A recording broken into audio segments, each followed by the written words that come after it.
Good evening, ladies and gentlemen, and I welcome all of you back to another Rage video, where right now, mates, we've got ourselves... I didn't actually know when I was ever going to think about possibly talking about this group, but you know what? I kind of... Oh, let me tell you exactly the story of why I decided to do Saliva in the first place. The first was that a few days ago, I found out the song I Walk Alone, not the one used for Liverpool, but the one that Dave Bautista used to use as his entrance music during his time in the WWE. And just out of curiosity, I went to see what band they used to perform it, because I Walk Alone is an absolute banger. I'm absolutely not going to lie. A lot of things from when I was watching WWE back in like the 2000s were... Some of them were garbage, but some of them were actually quite good. And then I found out that the people that did I Walk Alone was a group called Saliva, who actually have a very long catalogue of music. Which made me feel very excited, because these were just one of the guys who were on the scene for... who were basically on the scene for the new metal movement. Which made me actually kind of excited, because now here comes sort of like this, because I've sort of like been more or less binging a lot of new metal over the last couple of days, and I've been doing stuff like Soil,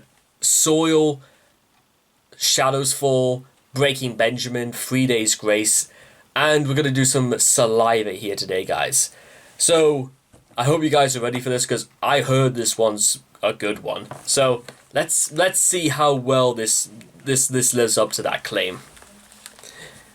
Now, if you guys are ready to check out the original video for yourselves, links will all be in the descriptions down below. So let's begin. Supastar in 3, 2, 1, and...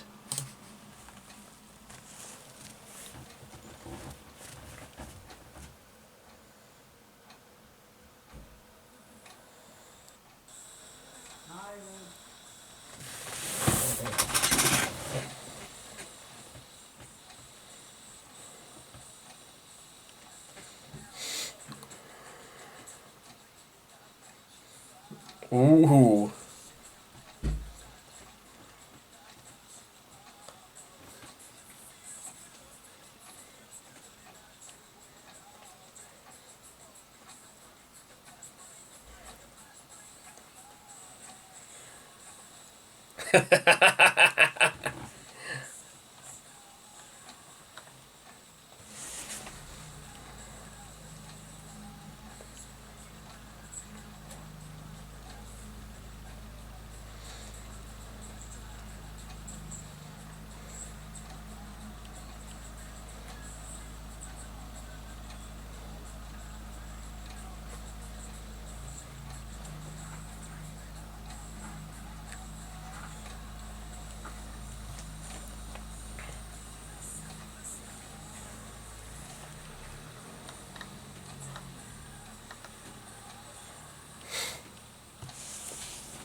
Ooh.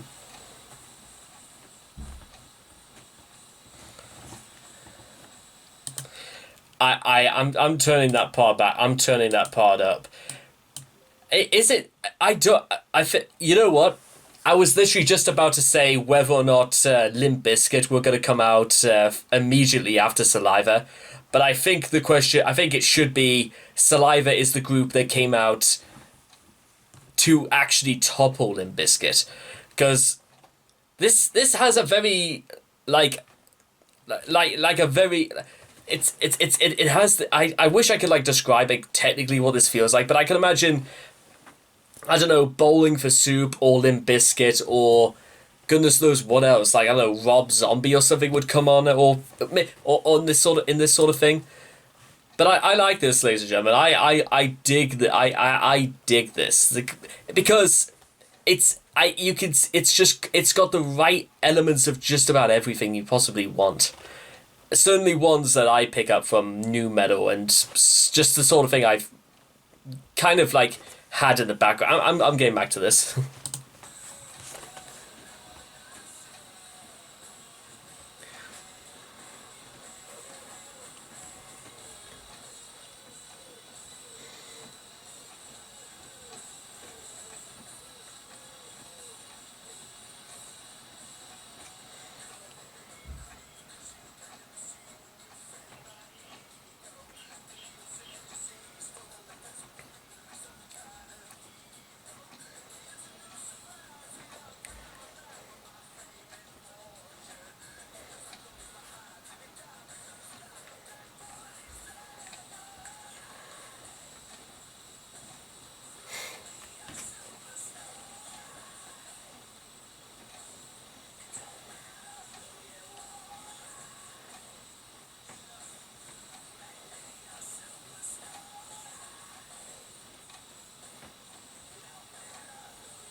Now that I feel, now that I see, is making me, making me, making me.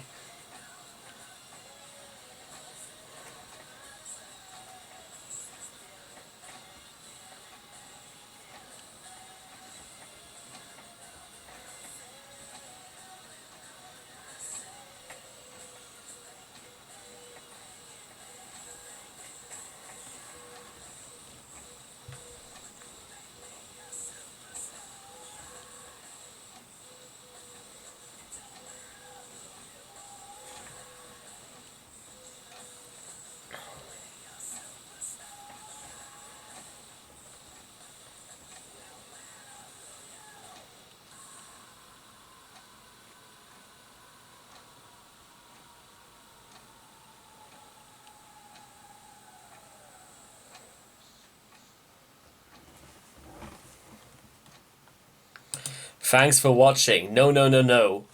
Thank you. Okay, ladies and gentlemen, that is going to do it for Supastar by Saliva. It's the classic tale of all that glitters is not gold, and what you think you want is not always the same as what you need is what you actually want. And it just, everything about this, it goes through every notion you can imagine, through the sort of stories you hear about people now getting addicted to painkillers, people drinking and partying every night, being part of the scene. Because in my very strange ideas about what it's like to be famous, and maybe this is something that just reflects, like, I don't know, the LA scene, or a very Americanized sort of idea towards being famous, is that you drink with famous people by day, you do drugs with famous people by night.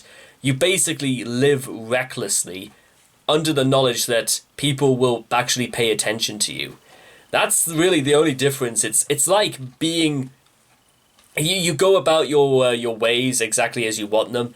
The only difference is that people look up to you, and more people respect you for what you do. Unfortunately, ladies and gentlemen, sometimes it's too much for some people to handle, and we all know the sort of stories is that when people feel like they're getting, relaxed and in the moment, and they feel as if like everything's going right, then they sort of be... It's absolutely, like, I remember once I watched this video on YouTube about this guy who just he hired some bodyguards just to walk around Times Square in New York City, and then before you know it, dozens of people were going towards him. They were taking pictures of him. Girls wanted to be in photos with him. It wasn't because he was famous. It was just because it's just because he had people around him, and that gave him the pretense that he actually was famous. And people are more attracted to that sort of thing than they're more attracted to people who are famous than actual people, which it also uncovers a very sinister sort of side to being famous, that all of a sudden people find you attractive or people get to know who you are. And when in the real world, they probably wouldn't give you the time of day, let alone immediately beg for you to sleep with them. You know what I'm trying to say? People, because listen, under like some very strange idea about if I was ever famous myself, the first thing above everything else is that I would stay absolutely the same person as you're seeing right now. Only because I think that makes it more easy. If I want people to look up to me and respect me at all, then I would just want it sort of to be for the person that I always was. I don't particularly think that's a very bad thing to say, because at the very least, you know what, I'm being honest to myself by being honest to you guys out there. It's as simple as that. Now, as to whether or not you could really get famous for doing this sort of thing, or whether or not I could just decide something else to, you know, turn into a success and make myself famous through that direction. I wonder if it's also something about this, about the sort of people that get made famous. Are they just like, you know, actors, singers? But what about to, you know, famous authors, or what about to special effects artists or people like that? Because though they have very high profile jobs and they do incredible and very interesting things. Chefs, cooks, for example.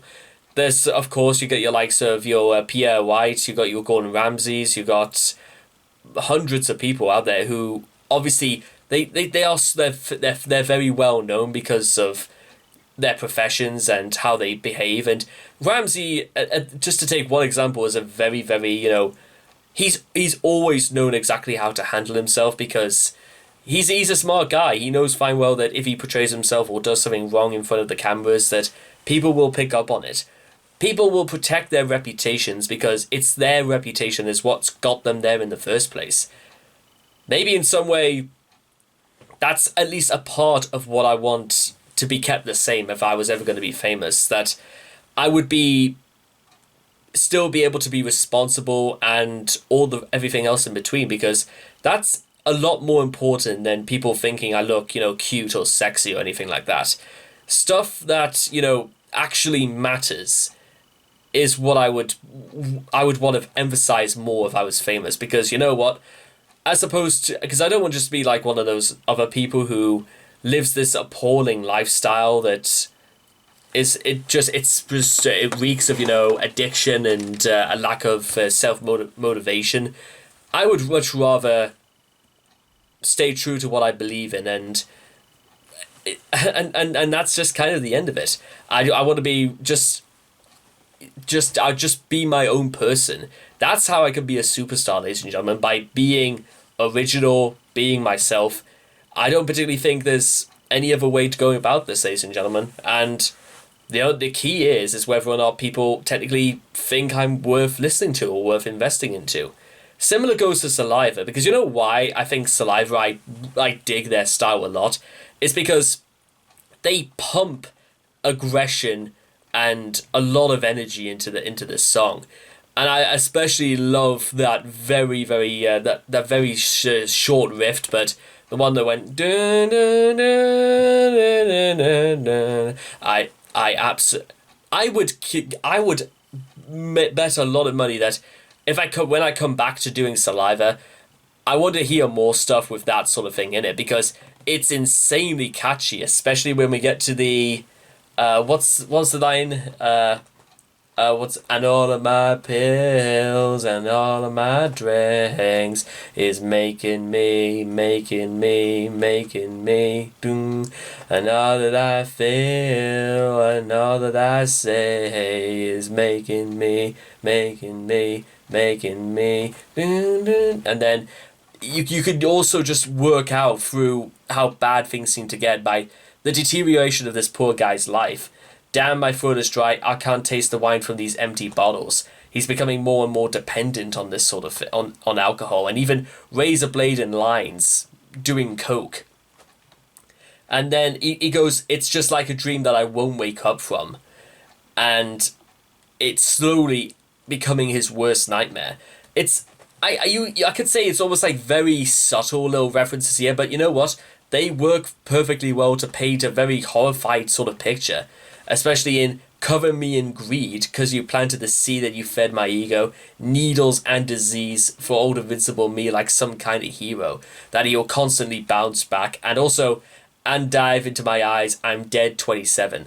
That's obvious. I think that's obviously meant to be a reference to Jimi Hendrix, who died sadly at the age of 27. And it's the live fast, die fast mentality, or live fast, die young idea, which when I come to think about it, ladies and gentlemen, through what I've just said before, I think it's obviously one of those things that would never happen to me, only because, well, I don't do drugs. I've managed to stay sober for most of this year. I've had like about 6 or so drinks, I'd say, this year, which is still, I think it's perfectly fine, because, you know, as long as you don't get leery, or, you know, it doesn't become, you know, like an issue. I mean, it's never really been an issue, because, again, I went this far and there've been no horror stories, so I must be doing something right. So I'm absolutely probably going to definitely come back to doing Saliva, because there's just this great surge of aggression, as well as a very, very strong points made throughout about Saliva's views towards the superstar lifestyle. The one that all that glitters but nothing is gold.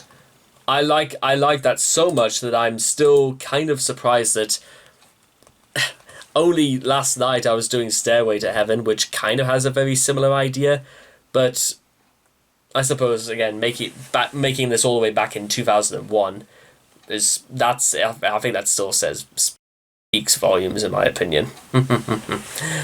So anyway, I hope you guys have enjoyed this reaction video to Supastar by Saliva. Please leave your thoughts and comments in the comment section down below. Let me know what you guys thought of Supastar for yourselves, and I will hope to see all of you guys again in the next video. Take care, and bye-bye for now.